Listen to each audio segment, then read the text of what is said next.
Hello दोस्तों, सभी का Race IAS Academy Lalpur Ranchi के ऑनलाइन प्लेटफॉर्म पर स्वागत है।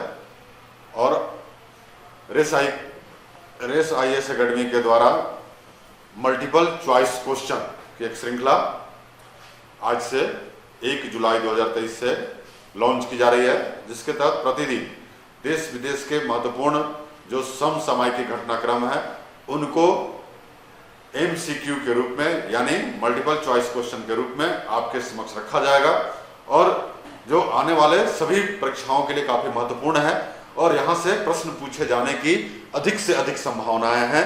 वैसे ही हम महत्वपूर्ण जो घटनाक्रम है उनको एमसीक्यू के रूप में लेकर आपके समक्ष उपस्थित हो रहे हैं। तो चलिए देखते हैं कि आज के महत्वपूर्ण जो 10 यानी 10 एमसीक्यू है उसमें पहला एमसीक्यू क्या है।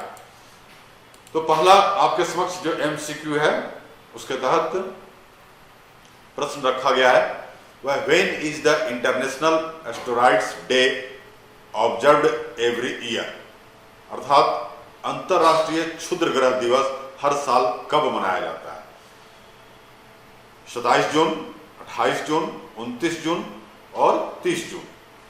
तो इसका सही उत्तर 30 जून है और प्रतिवर्ष 30 जून को जो है इंटरनेशनल एस्टेरॉइड डे मनाया जाता है। और इसका विस्तृत विवरण अगर आपको चाहिए तो हमारे जो सब्सक्रिप्शन है उसमें जाएं और वहां इसको लाइक करें, सब्सक्राइब करें और शेयर करें और वहां से इसका पूरा जो एनालिसिस है उसको आप देख सकते हैं अपने स्क्रीन पर। तो एनालिसिस को देखने के लिए आप हमारे स्क्रीन पर एनालिसिस जो दिया गया है उसको जरूर देखें ताकि आसपास की दूसरी अन्य जानकारी भी आप तक पहुंच सके। दूसरा जो महत्वपूर्ण आज का एमसीक्यू है उसमें the world bank has approved a loan of how many millions US$ to support the scaling up of technical education in government run institution across India. तो विश्व बैंक ने भारत में सरकार द्वारा संचालित संस्थानों में तकनीकी शिक्षा को बढ़ाने का समर्थन करने के लिए कितने मिलियन अमेरिकी डॉलर के ऋण को मंजूरी दी है। ऑप्शन है 125 मिलियन, 295.2 मिलियन यानी 295.2 मिलियन, 255.5 मिलियन और लास्ट है 325.5 मिलियन। तो इसका सही उत्तर है 255.5 मिलियन। इतने अमेरिकी डॉलर के ऋण को मंजूरी विश्व बैंक ने दी है भारत में तकनीकी शिक्षा को बढ़ाने के लिए।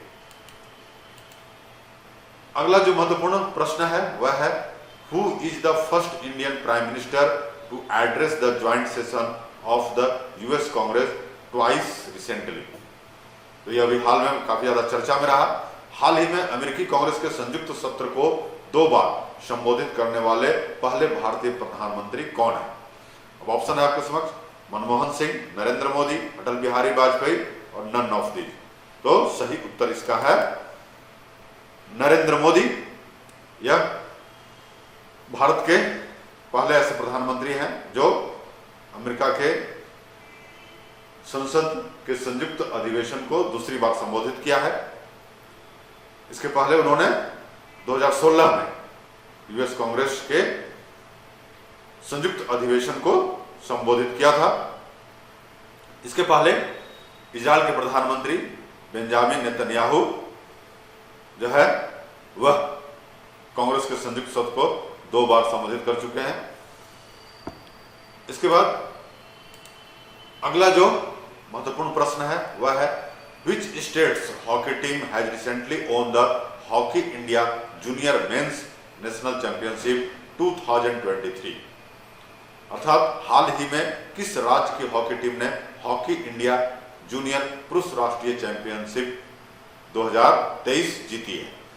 तो उन राज्यों के नाम है ऑप्शन में मध्य प्रदेश, ओडिशा, केरला और राजस्थान। तो इसका सही उत्तर है मध्य प्रदेश। इसने 13वीं इंडियन जूनियर पुरुष जो हॉकी चैंपियनशिप है उसको उड़ीसा को चंडीगढ़ को हराकर जीता है।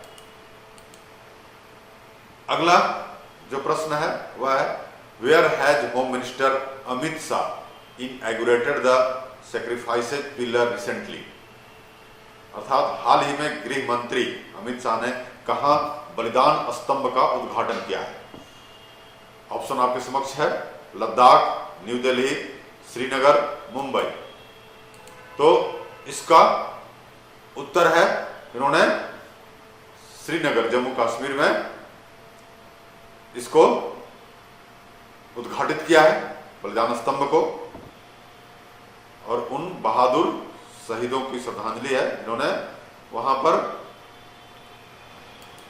जम्मू कश्मीर में शांति व्यवस्था बनाए रखने के लिए अभी तक काफी बलिदान दे चुके हैं। अगला जो प्रश्न है वह है the recently launched knowledge sharing platform is an initiative of, अर्थात हाल ही में लॉन्च हुआ नॉलेज शेयरिंग प्लेटफॉर्म किसकी एक पहल है। ऑप्शन है आपके समक्ष national highway authority of India, national informatics centre, department of school education and literacy, और अंतिम है नेशनल लीगल सर्विस अथॉरिटी। तो इसका जो सही उत्तर है वह national highway authority of India यानी भारतीय राष्ट्रीय राजमार्ग प्राधिकरण ने राष्ट्रीय राजमार्गों के समावेशी विकास के लिए नॉलेज शेयरिंग प्लेटफॉर्म लॉन्च किया है। अगला प्रश्न है recently using which telescope the amino acid tryptophan has been discovered in interstellar space, यानी हाल ही में किस टेलीस्कोप का उपयोग करके इंटरस्टेलर अंतरिक्ष में अमीनो एसिड ट्रिप्टोफैन की खोज की है। और जानते हैं कि अमीनो एसिड जो है हमारे शरीर में पाया जाता है 20 से 22 अमीनो एसिड, और इसी अमीनो एसिड की सहायता से हमारे शरीर में प्रोटीनों का निर्माण होता है। प्रोटीन का निर्माण कौन करता है? तो साइंस वाले स्टूडेंट, इसको आप जो है हमारे साइंस के जो एपिसोड है उसमें आप देखेंगे, इसका काफ़ी एनालिसिस किया गया है। तो एमिनो एसिड क्या है, एमिनो एसिड का फॉर्मेशन कैसे होता है, एमिनो एसिड से प्रोटीनों का निर्माण कैसे होता है, कोशिकाओं में किसके द्वारा किया जाता है, ये सब आपको जानना जरूरी है। तो चलिए, जो हाल ही में जो प्रश्न है कि किस टेलीस्कोप का उपयोग करके इंटरस्टेलर अंतरिक्ष में अमीनो एसिड ट्रिप्टोफैन की खोज की है, तो वह टेलीस्कोप का नाम आपके ऑप्शन में दिया गया है। महत्वपूर्ण जो 4 टेलीस्कोप हैं इसमें से किसके द्वारा खोजा गया? The Hubble space telescope, the Einstein telescope, the James Webb telescope और स्पिट्जर टेलीस्कोप। इसका सही उत्तर है आपका स्पिट्जर स्पेस, जो डी ऑप्शन है। स्पिट्जर स्पेस टेलीस्कोप के द्वारा इस एमिनो एसिड की जो ट्रिप्टोफैन है उसकी खोज की गई है। अगला प्रश्न है recently Sarmat missile has been developed by which country. मिसाइलों से काफी ज्यादा प्रश्न पूछे जाते हैं, भारत के जो प्रमुख मिसाइल हैं उसको भी जानना है। तो हाल ही में सरमत मिसाइल किस देश द्वारा विकसित की गई है? यूक्रेन, रसिया, ईरान और इराक। तो इसका सही उत्तर है रूस। रूस ने अभी हाल ही में जो है इंटरनेशनल कॉन्टिनेंटल बैलिस्टिक मिसाइल जो है वह सरमत का निर्माण किया है, और इसके द्वारा यूक्रेन रूस को वह बेहतर तरीके से अंजाम तक पहुंचा सकते हैं, ये उनकी मंशा है। तो यह है प्रश्न। तो आज का यह महत्वपूर्ण एमसीक्यू था। आशा है कि आपको हमारा यह प्रश्न काफी अच्छे लगेंगे और आप इसे लाइक, सब्सक्राइब और शेयर करना नहीं भूलेंगे। अब जो पिछली बार क्वेश्चन दिया गया था कि Maleficent associated with which human organ, तो उसका सही उत्तर जो आपने बहुत सारे लोगों ने भेजा है, तो इसका सही उत्तर है किडनी। तो जिन लोगों ने किडनी जो है इसका उत्तर भेजा है, जाहिर सी बात है कि उनका तैयारी काफी अच्छा है, अगर वह अपने मन से भेजे हों। चलिए आज का जो आपसे पूछा गया प्रश्न है, आपके लिए ये जो प्रश्न हम छोड़े जा रहे हैं, तो इसका उत्तर आप कमेंट बॉक्स में जरूर दीजिएगा कि women's capsule is part of which organ. Women's capsule किस अंग का महत्वपूर्ण भाग है, वोमेन्स संपूर्ण। तो इसका उत्तर आप हमारे कमेंट बॉक्स में लिख कर भेजेंगे।